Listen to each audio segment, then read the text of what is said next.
उपमुख्यमंत्री शिंदेंच्या ठाण्यात आज गणेश नाईकांचा जनता दरबार। ठाण्यातील महाजनवाडी हॉलमध्ये सकाळी 11 वाजता जनता दरबार। नाईकांच्या जनता दरबाराआधी भाजपकडून जोरदार बॅनरबाजी।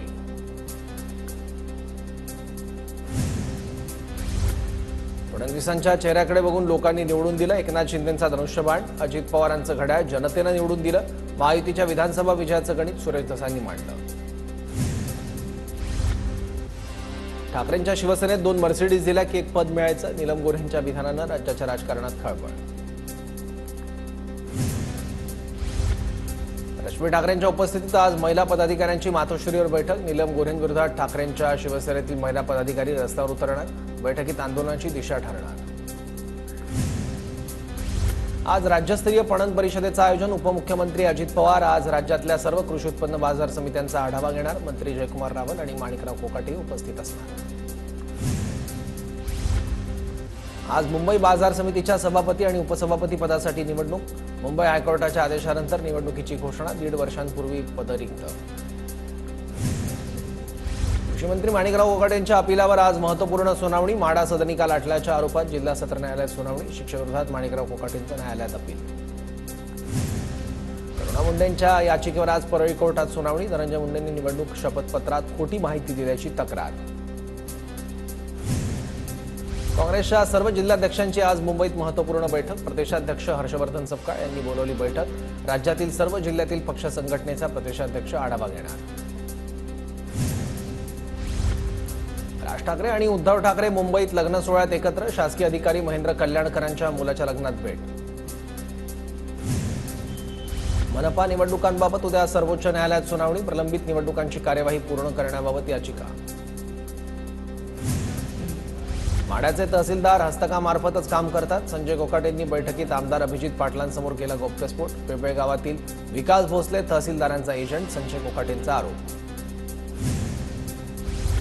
अमोल मिटकरींचं अकोल्यात स्टिंग ऑपरेशन। मिटकरींनी अचानक भेट दिल्यामुळे अधिकाऱ्यांची पळापळ। वसतिगृहाच्या स्वयंपाकघरात झुरळ आढळल्यानं मिटकरी संतापले। राज्याचं वाळू धोरण आज जाहीर होणार। वाळूच्या अवैध वाहतुकीमुळे कोट्यवधींचा महसूल बुडाला। महसूल मंत्री चंद्रशेखर बावनकुळेंची माहिती।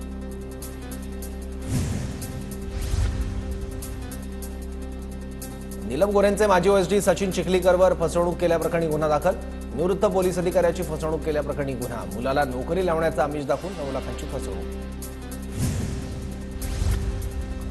महाराष्ट्राचे राज्यपाल राधाकृष्णन आज नाशिक दौऱ्यावर। यशवंतराव चव्हाण मुक्त विद्यापीठाच्या पदवीदान समारंभाला राहणार उपस्थित। राज्यपालांच्या हस्ते विद्यार्थ्यांना पदवी प्रदान। वाढदिवसानिमित्त साताऱ्यातील आणेवाडी टोल नाक्यावर खासदार उदयनराजेंचा बॅनर। टोल नाक्यावर झळकला उदयनराजेंचा 75 फुटी बॅनर। उदयनराजेंच्या कार्यकर्त्यांनी लावलेल्या बॅनरची चर्चा। अजित पवार धनंजय मुंडेंचा राजीनामा घेण्याच्या मानसिकतेत, पण घोडं कुठं पेंड खातं हे कळत नाही। माजी मंत्री बबनराव घोलप यांचं वक्तव्य।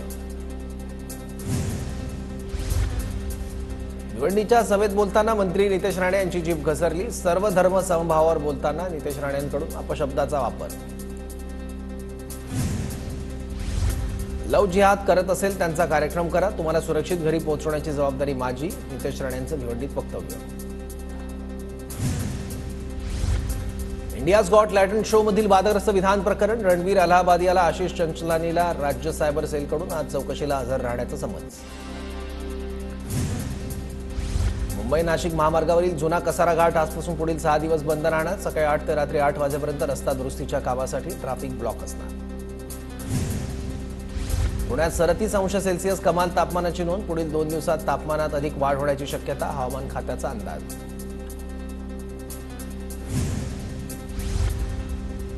राजधानी दिल्लीनंतर मुंबईची हवा विषारी। कर्करोगाचा धोका वाढला। दक्षिण मुंबईसह गोरेगाव, महालाड, बोरिवलीमधील हवा विखारी। खबरदारी म्हणून मास्क वापरण्याचं आवाहन। गिरणी कामगारांचा 6 मार्चला आझाद मैदानात मोर्चा। मुंबईतच आपल्या हक्काची घरं मिळवण्यासाठी कामगार आक्रमक। मध्य रेल्वेवरून होळीच्या सणादरम्यान 28 विशेष रेल्वे गाड्या धावणार। मुंबई ते नागपूर, मडगाव, नांदेड आणि पुणे नागपूर विशेष रेल्वे गाड्या धावणार। होळीनिमित्त पुणे ते नागपूर विशेष रेल्वे गाड्या धावणार। 12 आणि 19 मार्चला पुण्यातून दुपारी 3 वाजता नागपूरसाठी गाडी सुटणार। पुण्यात जीबीएसच्या आणखी एका रुग्णाची नोंद, तर शहरातील एकूण 216 रुग्णांवर उपचार सुरू। आतापर्यंत 158 रुग्णांवर यशस्वी उपचार।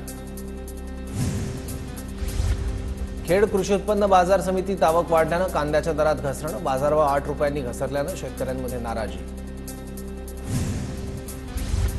यवतमाळ सीसीआयची कापूस खरेदी आजपासून सुरू होणार. तांत्रिक अडचणीमुळे 14 दिवसांपासून खरेदी ठप्प होती. कॉटन कॉर्पोरेशन ऑफ इंडियाकडून शेतकऱ्यांना दिलासा. धाराशिवमध्ये ड्रग्जचं मोठं रॅकेट उघड शक्यता. तुळजापुरात ड्रग्ज पुरवठा करणाऱ्या महिलेला मुंबईतून अटक. बुलढाणा जिल्ह्यात आतापर्यंत 293 जणांची केस गळती झाल्याची माहिती समोर. आयसीएमआरच्या अहवालाची नागरिकांना प्रतीक्षा. पालघरच्या बोईसर एमआयडीसीतील एव्हिओ फार्मास्युटिकल कंपनीवर केंद्र आणि राज्य सरकारच्या अन्न आणि औषध प्रशासनाची कारवाई. आफ्रिकन देशांचे बंदी असलेली औषधं उत्पादित केल्यानं कारवाई.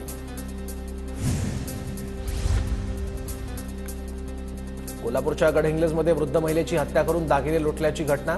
62 वर्षीय शोभा धनावडेंची गळा आवळून हत्या. आरोपीनं पुरावा नष्ट करण्यासाठी मृतदेह विहिरीत फेकला.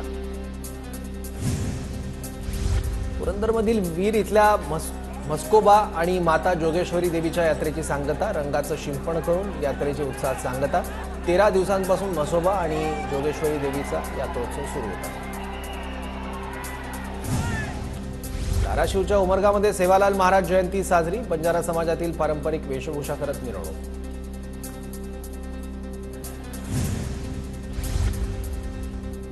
नाशिकच्या त्र्यंबकेश्वरमध्ये 25 ते 27 फेब्रुवारी दरम्यान व्हीआयपी दर्शन बंद. महाशिवरात्रीनिमित्त भाविकांची गर्दी वाढते, त्यामुळे व्हीआयपी दर्शन बंद. सिंधुदुर्गातील दोडामार्ग तालुक्यात अवकाळी पावसानं दानादान. दोडामार्ग तालुक्यातील केर गावात गारांचा पाऊस. तासभर झालेल्या पावसानं दोडामार्ग तालुक्याला झोडपलं. सिंधुदुर्गमधील अवकाळी पावसामुळे घोडेगावातील केळीच्या बागा उद्ध्वस्त. अवकाळीमुळे शेतकऱ्यांचं मोठं नुकसान. मालेगावसह नाशिक जिल्ह्यातील ग्रामीण भागात उष्णतेची लाट. मालेगावात 35 सेल्सिअस तापमानाची नोंद. दिवसा उकाडा तर रात्री थंडी. प्रधानमंत्री किसान सन्मान निधीचा 19वा हप्ता रखडला. ई-केवायसी बंधनकारक. छत्रपती संभाजीनगर जिल्ह्यातील 4800 शेतकरी वंचित. छत्रपती संभाजीनगरमध्ये शासकीय रुग्णालयात अन्न नलिका कॅन्सरची सर्जरी. आता दुर्बिणीद्वारे मागील 7 वर्षात 160 जणांवर शस्त्रक्रिया. मागच्या काही वर्षात अन्न नलिकेच्या कॅन्सरमध्ये मोठ्या संख्येनं वाढ. नाशिकमधील सिडकोच्या विविध भागात 5 दिवसांपासून दूषित पाणी पुरवठा. पाण्यात दुर्गंधी आणि गढूळपणामुळे आरोग्य धोक्यात आल्याचा आरोप. अमरावती जिल्ह्यातील नांदगाव खंडेश्वर तालुक्याच्या 103 गावांना हर घर जल योजनेची प्रतीक्षा. फक्त 20 गावातच पाण्याची सुविधा. गोरगरीब शेतकऱ्यांसाठी शासनाकडून कोट्यवधी रुपये खर्च, पण काम अर्धवट झाल्याचा आरोप.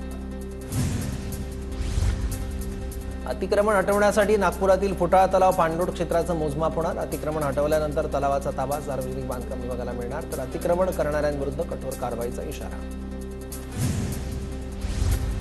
नागपूर शहर पोलीस दलाकडून परिमंडळाची पुनर्रचना करण्यात येणार. शहरात नव्या पोलीस स्टेशनचं नव्यानं 6वं परिमंडळ स्थापन होणार. यामुळे शहर पोलीस दलाचा व्याप आणखी वाढणार.